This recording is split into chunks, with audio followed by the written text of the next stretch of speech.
নমস্কার, welcome to my channel. সোমাস অ্যারোমাবিন্দের পক্ষ থেকে আমি সোমা বলছি। সামনেই রথযাত্রা, তাই আমি মুখমুখে খাজার রেসিপি আপনাদের সাথে আজকে শেয়ার করব। পুরীতে জগন্নাথ দেবকে এই খাজা ভোগ হিসাবে নিবেদন করা হয়, আমরা সবাই জানি।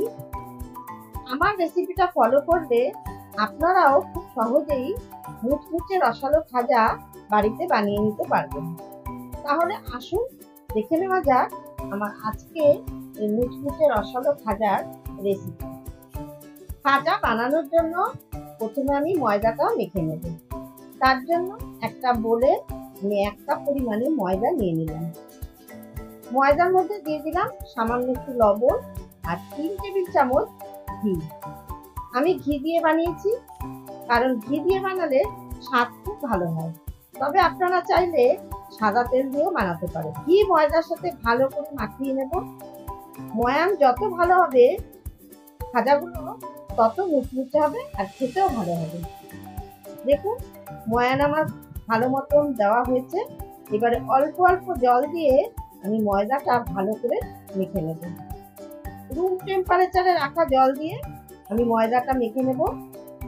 ময়দা একটু শক্ত করে মাখতে হবে, নরম করে মাখলে কিন্তু হবে না। ময়দা মাখা আমার হয়ে গেছে। এবারে ঢাকনা দিয়ে আমি 20 থেকে 25 মিনিট ঢেকে রাখবো। ততক্ষণে আমি শিরাটা তৈরি করে নেব। তার জন্য একটা কড়াইতে দিয়ে দিলাম 1 কাপ চিনি আর ওই কাপের হাফ কাপ জল। যেই কাপ মেপে আমি ময়দা নিয়েছি সেই কাপের 1 কাপ চিনি দিয়েছি। এবার গ্যাসের ফ্লেম হাইতে রেখে আমি চিনিটা গলতে দেব। চিনি গলে গেছে। শিরাটা খুব বেশি ঘনও হবে না, আবার খুব বেশি পাতলাও হবে না, একটু চিটচিটে ভাব আসবে। শিরা বেশ ঘন হয়ে এসেছে, আমি একটু দেখে নেব। দেখুন শিরাটা বেশ চিটচিট করছে। এবারে হালকা একটা কার ভাব এসেছে। চিনির শিরা একদম তৈরি হয়ে গেছে। এবার আমি গ্যাসের ফ্লেম অফ করে দেব। এবারে একটা বাটিতে আমি নিয়ে নেব 3 চামচ কর্নফ্লাওয়ার আর 3 চামচ ঘি। এবারে ঘি আর কর্নফ্লাওয়ার দিয়ে একটা মিশ্রণ তৈরি করে নেব। মিশ্রণ আমার তৈরি হয়ে গেছে। এবার একটা সাইডে রেখে দেব। এবারে ঢাকনা তুলে ময়দাটা আমি আরেকটু ডলে নেব। এবার ময়দাটা ডলে নিয়ে আমি লেচি কেটে নেব। মিডিয়াম সাইজের লেচি কাটবো, খুব বেশি বড়ও করব না, আবার খুব বেশি ছোটও করব না। এইরকম মিডিয়াম সাইজের আমি 8টা লেচি কেটে নিয়েছি। এবার একটা লেচি নিয়ে চাকির উপরে আলগা করে এরকম ঘুরিয়ে একটু চ্যাপটা করে অল্প একটু কর্নফ্লাওয়ার দিয়ে খুব পাতলা করে আমি রুটিটা বেলে নেব। রুটিটা যত বেশি পাতলা হবে ভাজা তত বেশি ভালো হবে। দেখুন আমি কত পাতলা করছি। আর খেয়াল রাখবেন পাতলা করতে গিয়ে যেন রুটিটা আবার ছিঁড়ে না যায়। এবার আরো একটা বেলে আমি দেখিয়ে দিচ্ছি। অল্প একটু কর্নফ্লাওয়ার ছড়িয়ে রুটিটা খুব পাতলা করে বেলে নেব। রুটির ধারগুলো বেশ ভালো মতন পাতলা করে বেলে নেব। এইভাবে আমি প্রত্যেকটা রুটি পাতলা করে বেলে নেব।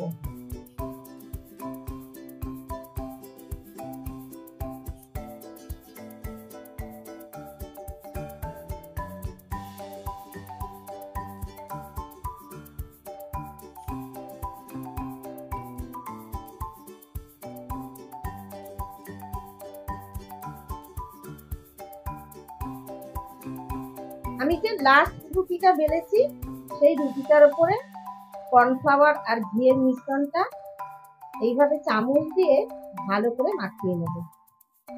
চামচ দিয়ে খুব একটা ভালো হচ্ছে না, আমি হাত দিয়েই মাখিয়ে নিলাম। এবার ভালো করে মাখানো হয়ে গেলে উপর থেকে আমি আরেকটা বেলে নেওয়া রুটি দিয়ে দিলাম। একইভাবে ওই মিশ্রণটা দিয়ে হাত দিয়ে ভালো করে মাখিয়ে নেব। এইভাবে আমি 4টে রুটি দিয়ে করে নিয়েছি। এবারে 4টে রুটি একসঙ্গে একটা সাইড থেকে এইভাবে ঘুরিয়ে আমি রোল করে নেব। রোল করে হাত দিয়ে চেপে চেপে রোলটাকে একটু চেপে দিতে হবে, যাতে ভাজার সময় ভাজার লেয়ার গুলো খুলে না যায়। এবারে রোলটা আমার পুরো হয়ে গেছে। সাইড থেকে একটু কেটে বাদ দিয়ে 1 ইঞ্চি মাপে মাপে আমি ভাজার পিস গুলো কেটে নেব। এখানে আমার 8 পিস হয়েছে। দেখুন লেয়ার গুলো কত সুন্দর বোঝা যাচ্ছে। এবারে হাত দিয়ে একটু চেপে দেব। এবারে এই লেচিগুলো রোলিং পিন দিয়ে লম্বা করে একটু টেনে দেব। খুব বেশি চেপে বেলবো না, হালকা হাতে চাপ দিয়ে হাজার শেপ দিয়ে দেব। এইভাবে প্রত্যেকটা আমি হাজার শেপে বেলে নেব।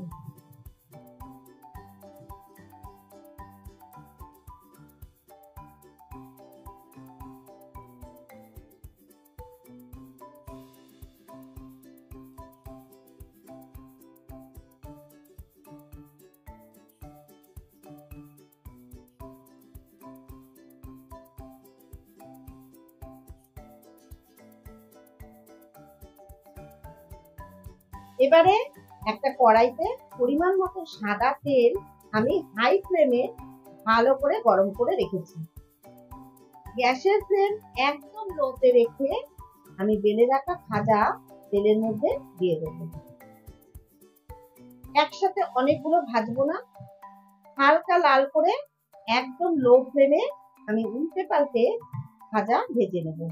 হাই ফ্লেমে বা মিডিয়াম ফ্লেমে কিন্তু একদম দেবেন না, তাহলে কিন্তু খাজার লেয়ার গুলো খুলে যাবে। একদম লো ফ্লেমে তেলের মধ্যে খাজাগুলো ছাড়তে হবে।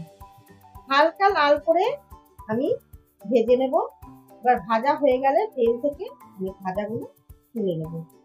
একইভাবে সবগুলো খাজা আমি হালকা লাল করে উল্টে পাল্টে ভেজে তুলে নিলাম। সবগুলো খাজা আমার ভাজা হয়ে গেছে। আর লেয়ার গুলো দেখুন কি সুন্দর বোঝা যাচ্ছে, একটা লেয়ারও কিন্তু আমার এবারে ভেজে নেওয়া ভাজাগুলো শিরার মধ্যে দিয়ে একটু উল্টে পাল্টে আমি একটা পাত্রে তুলে নেব। খুব বেশিক্ষণ সময় ধরে রাখার দরকার নেই। এবার একইভাবে আমি ভেজে নেওয়া খাজাগুলো চিনির শিরায় ডুবিয়ে 1 মিনিট মতো রেখে উল্টে পাল্টে আমি খাজাগুলো একটা প্লেটে তুলে নিচ্ছি। খুব সহজেই আর খুব কম সময়ে তৈরি হয়ে গেল মুচমুচে রসালো খাজা।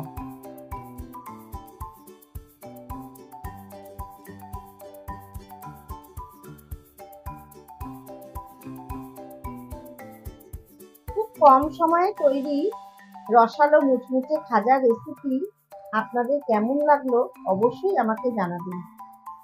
আমার এই রেসিপি ফলো করলে আপনারাও খুব সহজেই বাড়িতে তৈরি করে নিতে পারবেন এই রসালো মুচমুচে খাজা। ভালো লাগলে আমার চ্যানেল সাবস্ক্রাইব করে পাশে থাকার অনুরোধ রইল। অবশ্যই বেলটাতে প্রেস করে দেবেন, তাহলে নতুন নতুন রেসিপি যখন আমি দেব খুব তাড়াতাড়ি তখন আপনাদের কাছে পৌঁছে যাবে। আর ভালো লাগলে বন্ধুদের সাথে শেয়ার করতে কিন্তু ভুলবেন না। ধন্যবাদ।